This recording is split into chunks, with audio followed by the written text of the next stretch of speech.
Good evening, everyone. This is CERT Instructor Ron. Hey, I want to talk to you all about something that kind of weighs on my mind a little. And that is, well, we have a lot of people that sometimes go to national parks and disappear. And so when it happens, um, it's typical that, you know, it'll be a small group of people together and somebody goes off by themselves. It's a point of separation at that point, to step behind a tree or the bathroom, something. And 5 minutes later, they don't show up. 10 minutes later, they're yelling and screaming, hey, whatever the name is. Um, what happened? Were you there? Did you fall? Whatever. Don't find anybody, so they go, dial 911 if it's service in that area, and they get the rangers or whatever from the state parks or wherever up there. So they get up there, they start looking, and they can't find these people. So they call in search and rescue, And search and rescue people are really good people. I'm trained in search and rescue, not only with CERT, but community search, and I think wide area search too, and whatever. So they get these people in. They have dogs. I've worked and trained with dogs as well, and sometimes dogs have a bad day, won't pay attention, whatever. That's not an indictment against dogs. It's just sometimes they're dogs.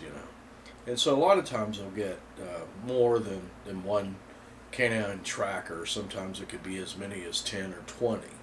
And some dogs are they're air scent, so they've got their nose in the air, and other ones are like hounds. A lot of times got their nose to the ground. And it was funny. I had an old beagle basset, loved her to death. Really good dog, but I can tell you that dog gets her way out when she wanted to, and I'd have to go into the woods and find her. So a lot of times I'd call her back. It was funny. Loved that dog. But that's not an indictment against search and rescue. But what happens is, at that point of separation, they get those dogs in it, and a lot of times they go to that last point that person was known to be at, and there's nothing. It's though something, someone, who knows what, just snatched these people and they disappeared.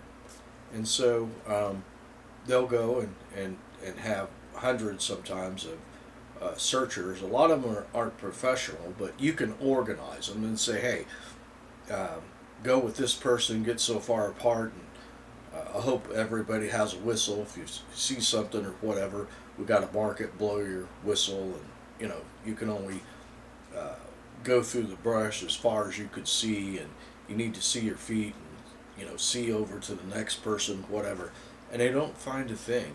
And so we don't know what happens with those people, but sometimes they'll search an area 6-8 times, and they find the person, sometimes deceased, and those are pretty unusual. But the person hasn't been predated, so we know a bear or a cougar or a group of predators didn't get them that we would think, like wolves or coyotes or whatever.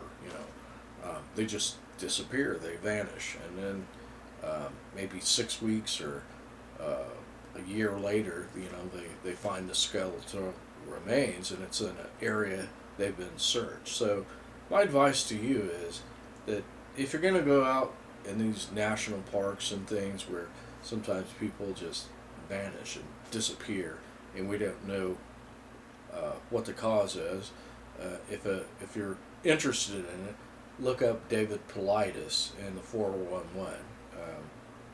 Really good info.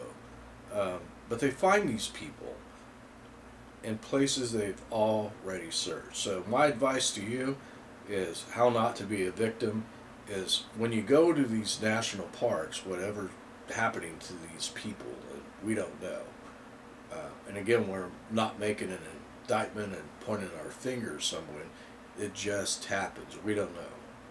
And there's a lot of missing people here and there, whatever. And sometimes we never find them. But I would tell you that if you go somewhere with people, stay together in that group and don't separate. And that's the thing that Politis was saying, that there comes a point of separation where somebody goes behind a bush or whatever and they just vanish. And dogs can't find them. Whatever, it's very strange. We can't find them with things like thermal and other things. We just don't know. So that would be my advice to you, that if you're going to go out with your family, don't turn it into a tragedy. Everyone stay together. If you got a mother-daughter, somebody has to go, to the restroom, go together, stay together. Father, son, don't allow little Jimmy to go to the creek by himself.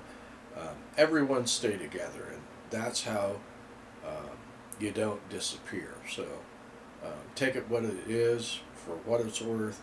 I don't know what's going on. We know it's happening.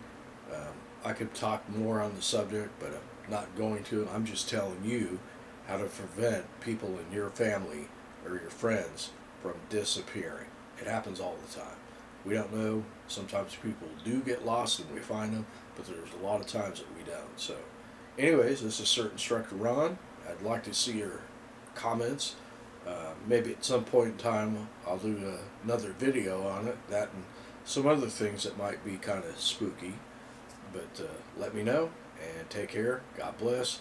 Please like and subscribe, and let others know about the channel. So I'm trying to put out good information to help you, your friends, your families. That's what I'm after. I'm not after money. I'm just out there to get the word out. So peace out. That's all I got, and have a blessed day. Bye.